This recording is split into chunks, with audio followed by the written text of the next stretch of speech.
And did I tell you when I was 16 I saw the Mahavishnu Orchestra? No, you didn't tell me. No. Yeah, they were a brand new band, and so I hadn't heard them. And my drummer was the same age as me, and he had an older brother who was quite a bit older. He was probably 6 years older, 7 years older. And he took us, it was 1972, and I was 16, and he took us to Carnegie Hall to this concert. It was the Newport Jazz Festival at Carnegie Hall that year. And you can look it up. It's pretty fascinating because there were multiple nights.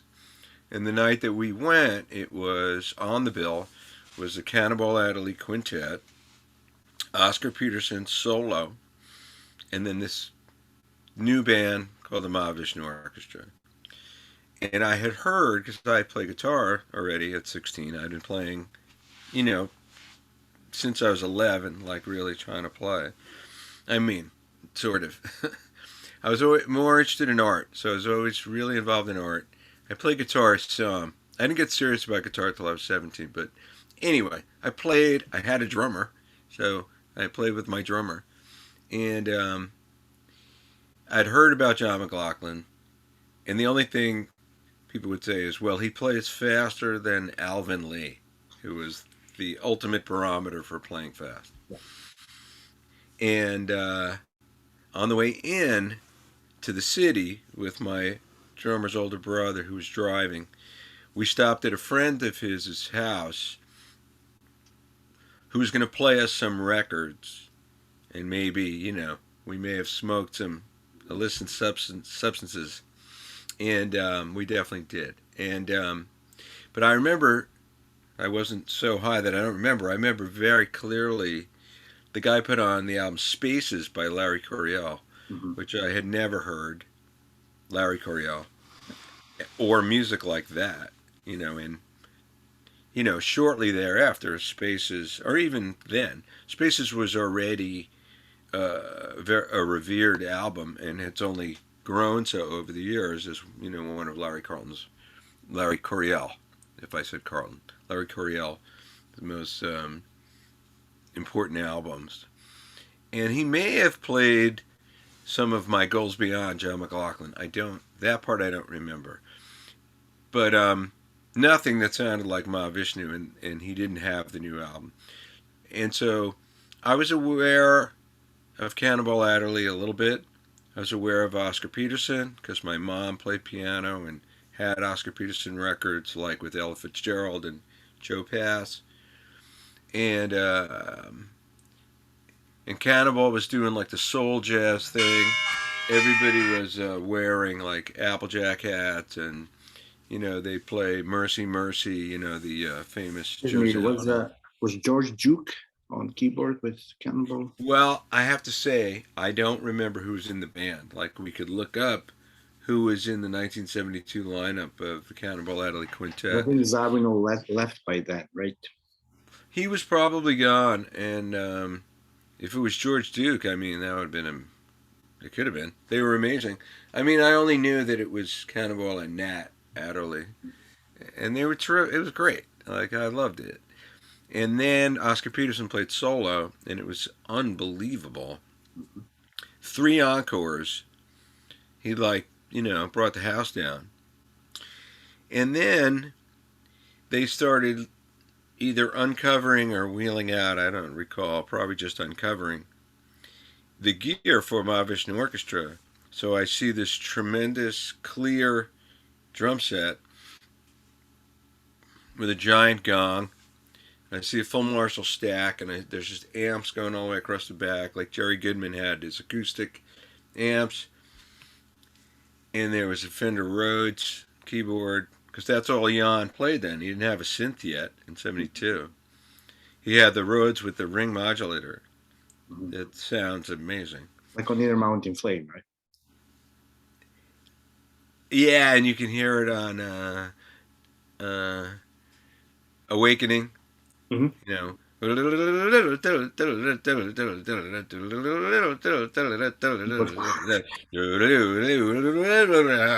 know.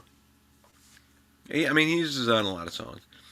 And first guy that walks out is see this guy walking out on stage, and he's this black guy, and he's like looks like the Hulk. He's like all muscles.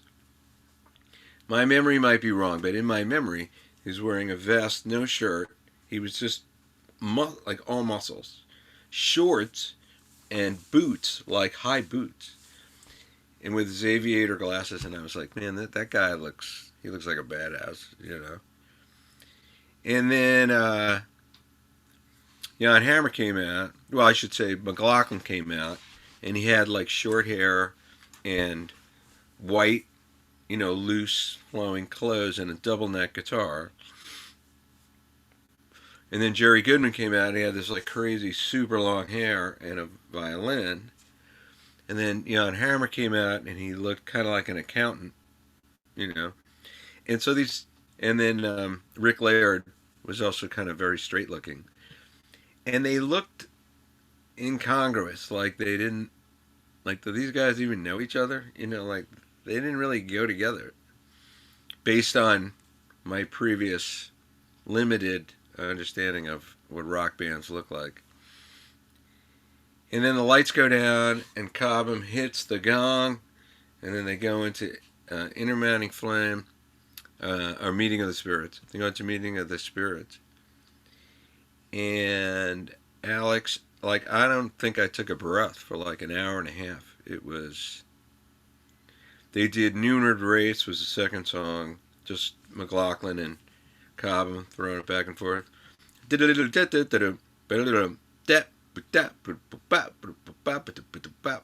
You know, unbelievable. And so this all came from you just mentioning Mahavishnu Orchestra. So that was a tremendous moment for me. And then we went a year later in '73 when Birds of Fire came out. We went to Avery Fisher Hall in New York City, and we had, I don't know, sixth row, eighth row, center, perfect. And it was just completely. There's no words to describe it. I mean, I remember when Billy Cobham played his drum solo in one word.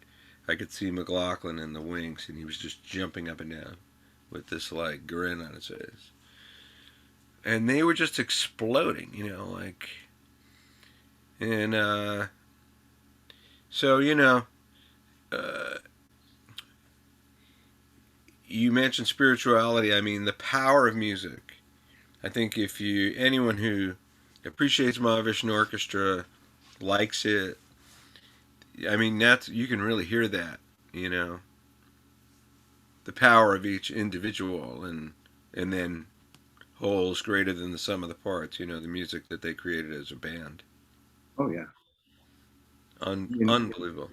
when I was a kid and coming out of age, and we all wanted to listen to something that would irritate our parents, basically. So I was into Zappa, Right.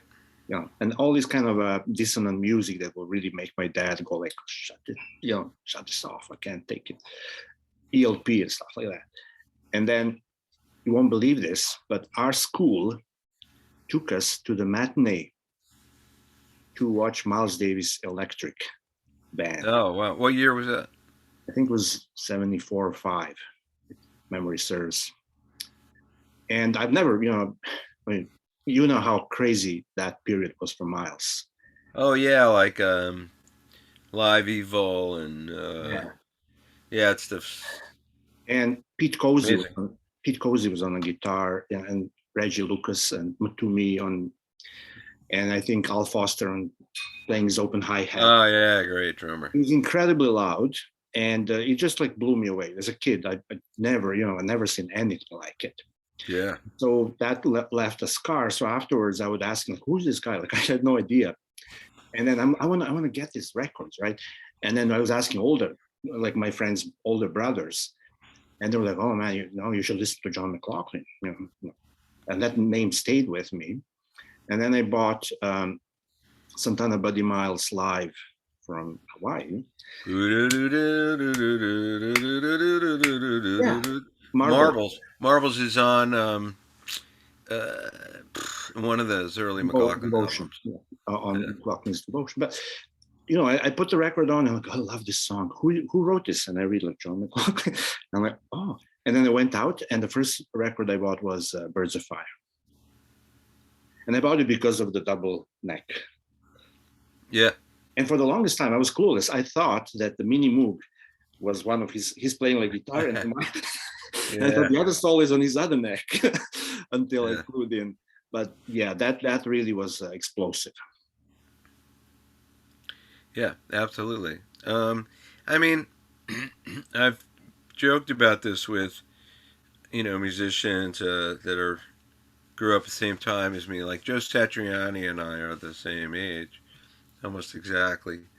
And you know, uh, it, like I said to him, um, my daughter just landed. Um, that in those days it was scary to like leave your house and go to a jam session because there were guys that could play, like McLaughlin and like Al Di Meola, like they really could. Mhm. And I mean, I could fight my way through some songs, but I couldn't play like in that style, like really do it. And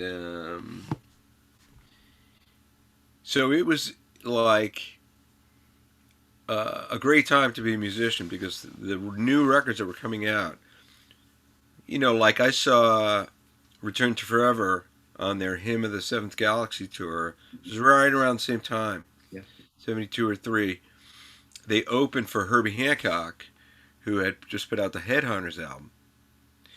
And I had to admit, I liked Return to Forever with Bill Connors more than Herbie Hancock. I thought Herbie Hancock was great, but Bill Connors was just still to this day. I love that record, and his guitar playing is so unique.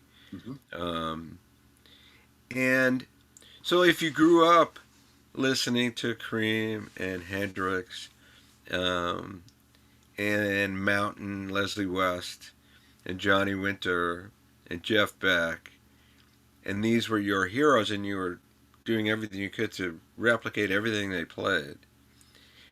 And now all of a sudden, the you know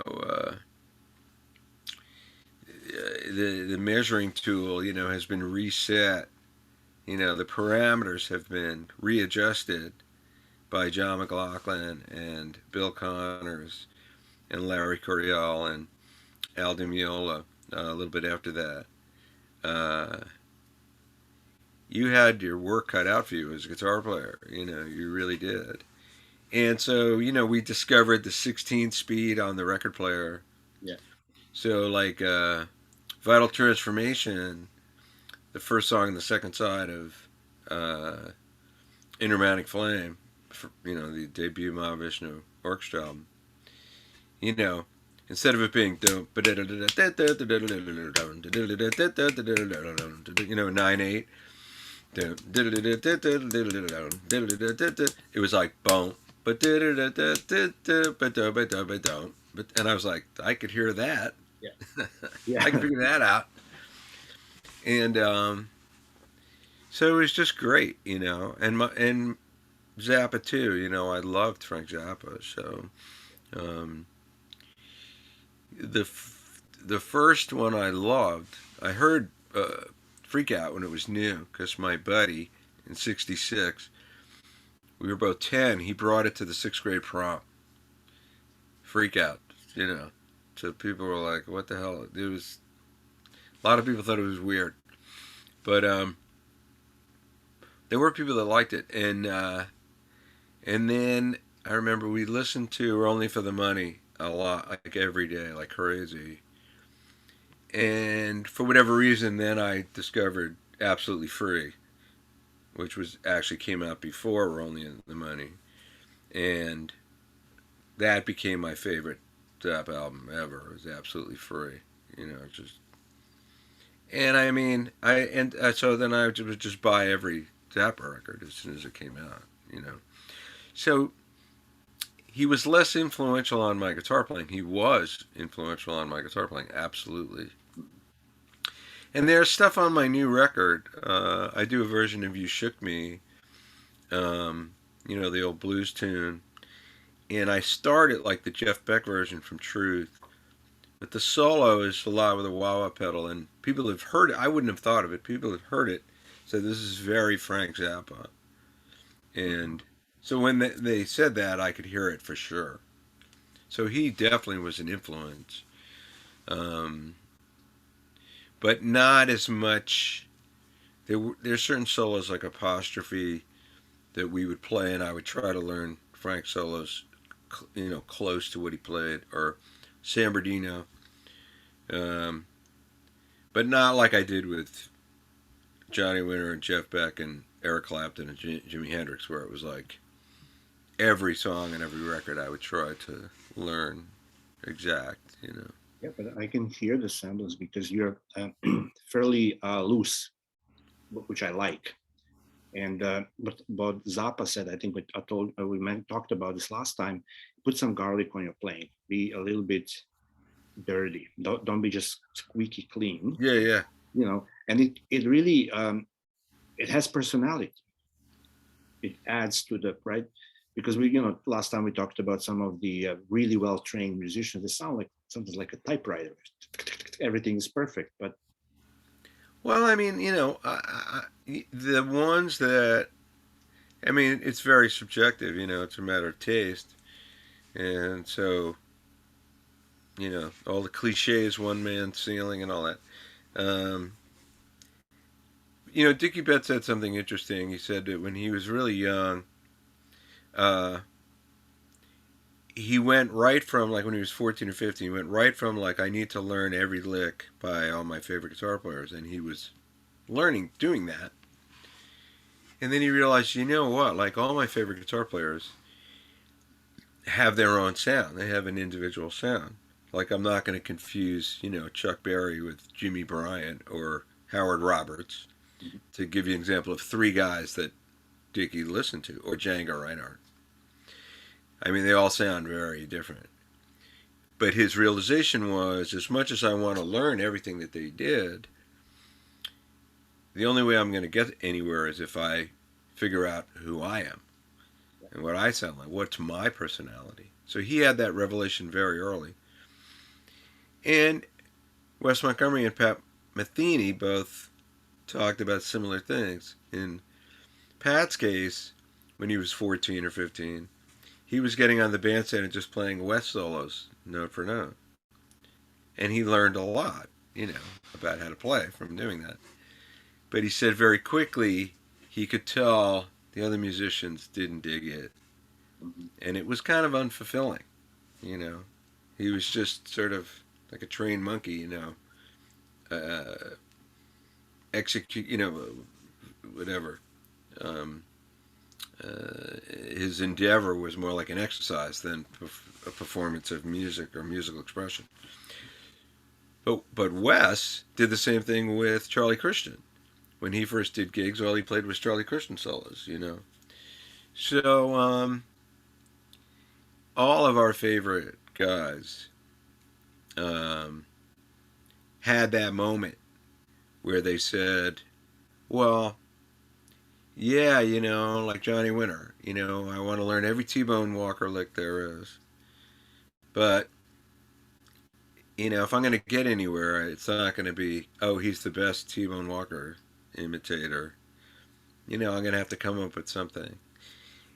And the 60s, and this is the fun thing about having interviewed a lot of people, I asked Johnny this specifically. I said, Johnny, the 60s were all about, late 60s and mid, were all about expressing your individuality, like what was different about you. And you could say that about the rock bands of the mid 60s. And I love this, like our record collections. What did people have? Okay, you had the Beatles, Stones, Jethro Tull, King Crimson, ELP, Jimi Hendrix, Jeff Beck, Johnny Winter, Mountain, Frank Zappa, Van Morrison, James Taylor, Cat Stevens. You would never confuse any one of those artists for the other one. You'd never put a Jethro Tull record on and go, "Is this Van Morrison?" you know. But they were all very popular records. Like they were all on the charts, selling like crazy. It wasn't like, oh, you need to sound like that guy if you want to sell records. Well, I don't. I sound like that guy. I'm not going to sell records. No, that's the way rock radio was. That's why it was fun. And I used to tape the radio when I was young because I couldn't afford records, and I remember some of the playlists that the DJs would play because it was so interesting. One in particular, it's something like this. It started with "Down by the Bay" by the Move, which is a great song if you don't know it. Jeff Lynne with Roy Wood. It's fantastic. And then "Whiskey Train," Procol Harum, and that's with Robin Trower. "Alcatraz," Leon Russell from the first Shelter People album, first record. "Since I've Been Loving You," Led Zeppelin from Zeppelin 3. Maybe Jimmy Page's greatest guitar solo. It's like unbelievable. And and then he ended with "Hear My Train a Comin'" live, Hendrix from Hendrix in the West. I mean, that was a trip. you know, like that 35 minutes of music was that was a journey that was fantastic. To go from the Move to Procol Harum to Leon Russell, like it was every minute of that 40 minutes was so strong with so much personality. And so I think that we're lucky because we grew up in that era and we know that that's what it means to, um, or that the potential is there. It's a good thing to shoot for, you know, uh, to try to be original and have your own sound, say something to expresses Mhm. yourself, something of yourself. It was amazing. And I don't know if you've heard, Zappa has a theory how that happened. And it may or may not make sense, but he said back then, there was all these like older dudes smoking cigars in three-piece suits in the office. And they were like, okay, so these kids are cutting these things. Do you think it will sell? I don't know. Do you know? I don't know. Let's put it out. So nobody had this. I know what kids want, right? And I know what people will, buy, etc. Which then turned into that. The next generation was people who step into the executive or whatnot and say, okay, we are now going to curate what we put out on the market, right? Right. So that was kind of an intermediate time where the music exploded, but the execs were like clueless. Like, I don't know, let's put it out. Yeah, I mean there was a little bit more. I mean, maybe it's hard to say. You know, people can talk about the golden age of the renaissance of rock and roll in the late '60s. There was plenty of horrible music in the late '60s that was filling up the radio. Um, there just happened to be, um, you know, the machinery in place.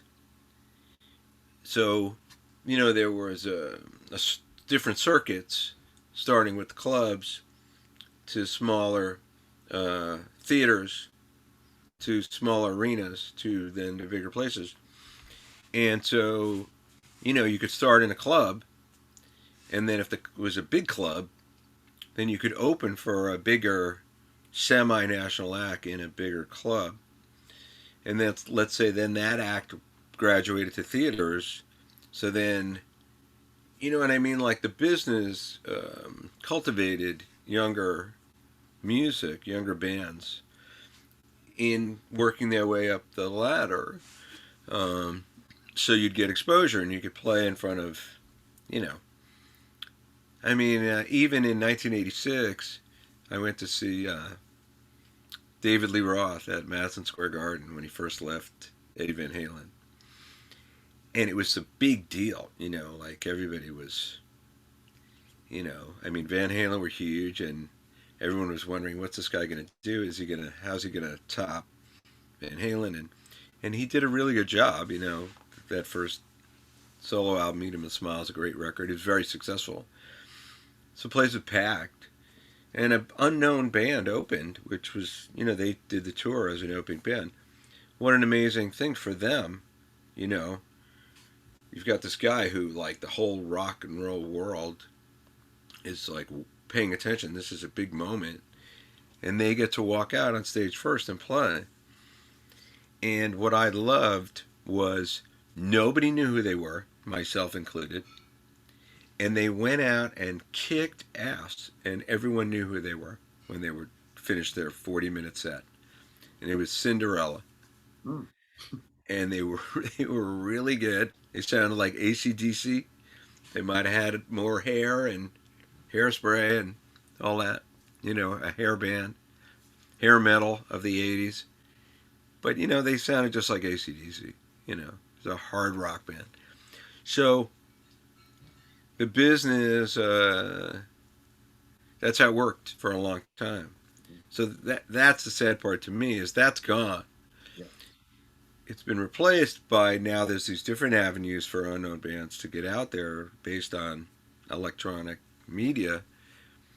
So somebody like Billie Eilish can come along, and by the time she's 15, she sold 10 million albums, which is great. Um, it's just very different, a different world. Yeah, and the mainstream is kind of gone or has been totally, you know, homogenized. Whilst when we were kids, mainstream was, as you described, the radio was very diverse. You listen 30 minutes and you hear like all kinds of different It's true. things. And but outside of the mainstream, like if we have the time to follow, the kids are doing amazing things, Yeah, but it's yeah. so marginalized. Yeah. I mean, whenever somebody says, "Oh, is the guitar dead?" and guitar playing and songwriting and blah blah blah, musicianship, it's. I mean, I just feel like it's completely untrue. Mhm. Um, there's tons and tons of young guitar players who play fantastically and great music and great musicians. I'm gonna have to go in just a few minutes, but I mean, for example, I saw Robert Plant and Alison Krauss on Jimmy Fallon last night. Now, Robert Plant, I mean, this is Led Zeppelin. He's in his 70s. So this is somebody with a 50-year plus career. Alison Krauss is a little younger, but she's had a 40-year plus career. But it was a really good band, playing completely live, stand up bass, musicianship was great.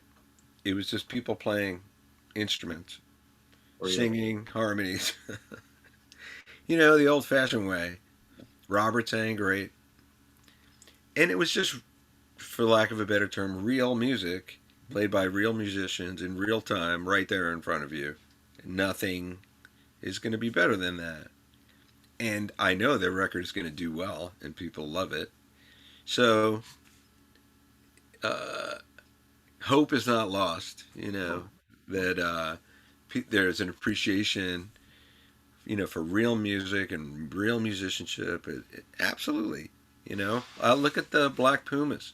yeah. Black Pumas they're terrific. There's lots of great young bands with great music. So, Even just quickly to let you know, a friend of mine invited me. It was like a year ago or something, no, 2 years ago, before the pandemic. And about a bunch of kids are having some live show, and I show up. It's a nice little venue. Two kids walk with guitars and like million pedals, and I was like, oh no, it's gonna be cacophony. And indeed, Andy, they played completely like experimental music, like absolutely. I wouldn't recognize what, but it was beautiful. oh, that's so great. It felt so good.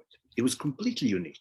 Never heard anything like that in my life. They were dicking around with these pedals and like million. It's like a, you know, uh, I don't know how to describe it. And I was like, I was so touched by this.